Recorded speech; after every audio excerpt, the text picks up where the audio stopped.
Selamat pagi semuanya, selamat datang di podcast kita kali ini.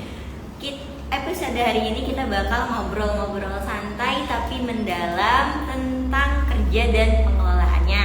Nah, topik hari ini itu menarik banget dan seru karena kita bakal bahas tentang penilaian kinerja.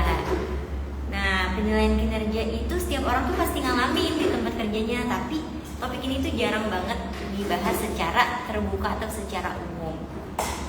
Nah, hari ini juga aku nggak sendirian karena aku ditemenin oleh kedua teman aku, yaitu boleh kenalan dulu. Nama aku Jessica Aprilia Sinaga dari Logistik Kelautan LKB 2. Ya, halo, nama aku Muhammad Fahri Batira dari LKB 2. Oke, nah hari ini kita bakal bahas tipis-tipis ya, dari penilaian kerja, mulai dari sistemnya, terus kita juga bakal kasih contoh nyatanya. Nah, sebelum kita masuk ke kasusnya, coba kita bahas dulu deh. Menurut kamu nih, penilaian kinerja tuh penting gak sih? Menurut aku sih penting banget ya. Karena kan kalau misalkan penilaian kerja tuh lebih ke kita tuh jadi cermin kita lah, buat kalau misalnya kita tuh tahu kekurangan kita di mana, terus kurangnya kita tuh apa aja yang harus diperbaiki. Dan juga banyak juga kok riset-riset yang bilang kalau penilaian kinerja yang benar-benar tuh, maksudnya yang benar bisa bikin kita makin semangat dan produktif tuh, yang jadi bukan cuma formalitas doang gitu. Terus juga kan kita tuh jadi bisa benar-benar kebantu untuk kita tuh gimana caranya kita tuh berkembang. Benar banget. Jadi penilaian kinerja itu emang penting banget ya. Kita juga kan jadi tahu potensi kita di mana, kurangnya apa. Terus kalau misalkan habis kita tahu nih, kita kan jadi tahu, oh berarti ini nih yang harus dibenerin dari kekurangan kita. Nah, BTW sebelum kita masuk ke materi atau pertanyaan selanjutnya, kalian udah pada makan belum sih? Aku belum sih. Sama kayak kita mulai traktir apa ini?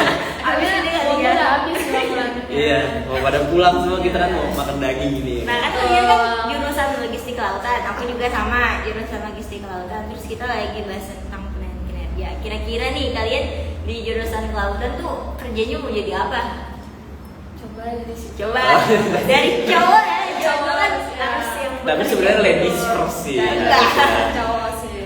Oke. Coba dulu. Kalau saya ya, Jadi kalau aku sih jadi maunya pelaut. enggak dong. Aku sih lebih pengen coba-coba kerja di pelabuhan sih. Oh, sesuai jurusannya ya, sesuai. Karena kan banyak untuk di pelabuhan yang lapangan kerjanya gitu. Terus juga lumayan yang saya tahu ya untuk income-nya itu loh. Kalau Jessica, Kalau aku sih pengen jadi kapal laut. kapal ya, jadi kapalnya. Gimana? Oke. Nah, nggak bercanda sama sih, kayak dia pengen di pelabuhan gitu. Tapi pengennya di dalam kapalnya sih. Belayar lah. Berarti yang berlayarnya? Ya betul. Kayak pengen ke luar negeri gitu loh. Wih, keren. Oke. Nah kalau aku pengennya ke yang ekspor impor. Jadi kan bisa juga tuh. Iya. Oke, kita lanjut nih ya. Oke. Kita lanjut. Nah kan tadi kita udah tahu kan kalau dan kinerja itu penting gak sih, dan jawaban dari Fahri dan kita juga setuju kalau kinerja itu penting banget. Nah sekarang menurut kamu tuh penilaian kinerja yang efektifnya itu seperti apa? Nah, kalau menurut aku sih penting banget ya penilaian kinerja yang efektif itu harus kriterianya tuh jelas dan transparan prosesnya. Jadi karyawan tuh harus tahu gitu apa yang diharapkan dari awal gitu. Nah, selain itu juga harus ada ruang dialog. Jadi nggak cuma atasan yang bisa ngomong. Jadi karyawan juga kayak bisa ngomong lah gitu. Jadi saling itulah ya kan. Nah, terus kalau bisa juga ada penilaian dari berbagai sisi, kayak misalnya 360 derajat feedback dari rekan kerja atau bahkan bawahannya. Itu tuh bisa membuat penilaian lebih adil dan menyeluruh gitu. Gitu sih. Oke. Bener banget banget ya. Jadi memang penilaian kinerja yang efektif itu yang tadi dijelasin oleh Jessica. Sekarang kita masuk ke kasus nyatanya kali ya. Kasus nyatanya, nah kita tuh mau ngambil kasus nyatanya dari Chiang and Rang General Effective. Kau tahu gak tentang yang and Rang General Effective itu kayak gimana? Kalau tahu coba jelasin ke kita biar kita tuh makin tahu juga. Kalau untuk itu sih lumayan sih untuk yang GE ya, General Electric itu ya. Iya, nah. Sistem yang bikin General Electric itu terkenal banget. Jadi mereka bagi karyawan jadi 3 kelompok. Top 20%, middle 70%, sama bottom 10%. Biasanya harus keluar gitu yang bottom ini. Jadi dia tuh kalau misalkan ranknya masih di bawah, dia tuh nggak bisa lanjut untuk kerjanya. Dan biasanya dan awalnya tuh sih sistem ini bikin produktivitas kita tuh naik sebenarnya buat pacuan lah. Jadi kita bisa kerja tuh benar-benar ada goals yang benar-benar dikejar gitu. Kalau misalnya kita nggak nyampe target nih, nah kita tuh kalau misalnya bottom, yang lain-lain pada di atas, kita tuh bisa di-cut gitu sama perusahaan. Dan juga tapi lama-lama nih banyak yang protes karena di bawah tuh merasa kayak benar-benar kok kita nggak dihargain gitu. Kita udah kerja sama dengan yang lain, mungkin emang kan kita untuk bulan ini nggak capai target itu. Dan juga bikin orang tuh nggak betah gitu kerja di situ karena pressure kan, tekanan sebagai orang yang di bawah. Tertekan banget gitu ya, Iya, apalagi benar. misalkan pas tahu nilainya, wah berarti gue udah score nih, Kan gitu ya. pasti dong, kan kita pasti bottom ya kayak Iya. kan kita di bawah tuh, yang lain kan kita juga pasti mikir orang-orang pasti nggak, kita tuh nggak kerja atau Iya, gimana benar. gitu kan, pasti ada. Tekanannya tuh Ya kalau pakai sistem ini. paling begitulah kalau misalnya menurut aku. Kalau untuk pressure-nya itu lebih tinggi gitu kalau untuk yang ini. Jadi itu emang awal-awal tuh bikin si JE-nya itu tuh ningkatin produktivitas, tapi lama-kelamaan ngebuat karyawan di situ tuh nggak dihargain, terus tertekan juga. Tapi kalau menurut kalian sistem kayak gitu tuh adil gak sih? Untuk Jessica dulu deh, adil gak sistem rangiannya itu di General Electric? Adil sih, karena penilaian kerja itu sangat penting ya sebagai alat untuk mengetahui kekuatan dan area yang perlu diperbaiki dalam pekerjaan seseorang. Dan sistem penilaian yang tepat dapat meningkatkan produktivitas dan kepuasan kerja.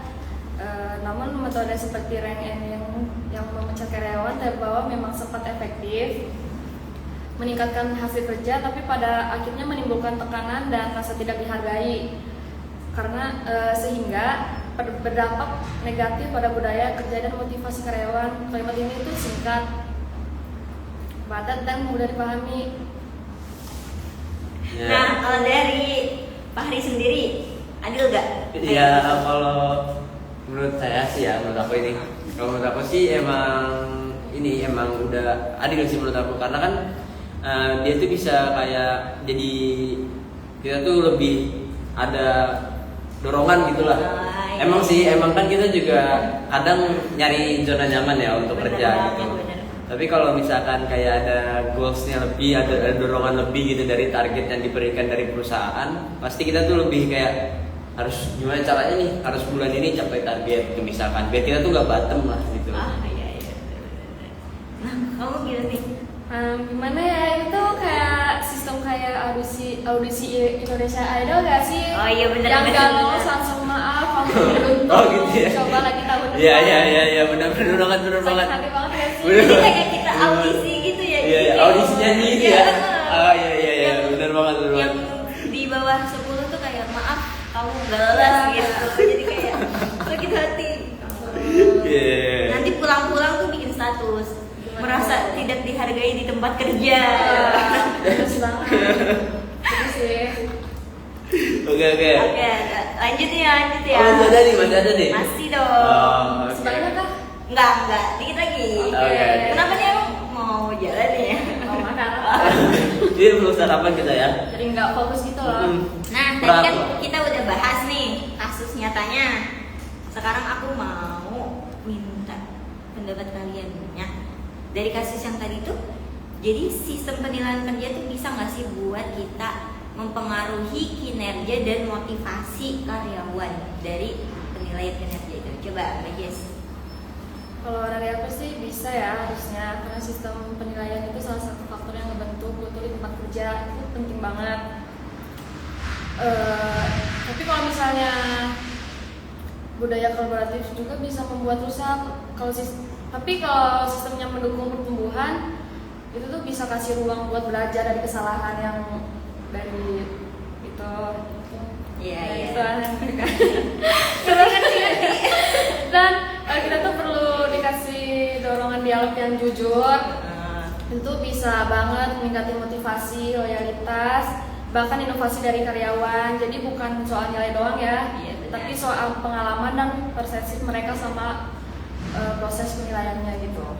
Menurut aku juga sistem penilaian kerja juga tuh emang mengaruh banget ya buat motivasi karyawan. Jadi dia jadi makin semangat kalau misalkan tahu nih, apalagi ada sistem reward gitu. Nah, Kayak misalkan tahu nih nilainya gede, dapat insentif gitu ya. terus kayak itu kan pasti tingkatin semangat ya. di karyawan itu, motivasi kerjanya itu juga. Jadi nggak bolos-bolos lagi. Iya bener banget.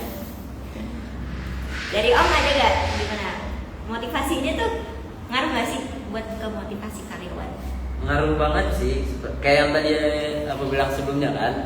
Yang tadi aku bilang sebelumnya tuh emang kan kalau misalkan kayak ada dorongan yang lebih dan juga ada konsekuensi yang diterima kalau misalnya nggak capai target gitu. Dan ringannya kan ini pasti ada konsekuensinya ya kalau untuk yang di bottom itu.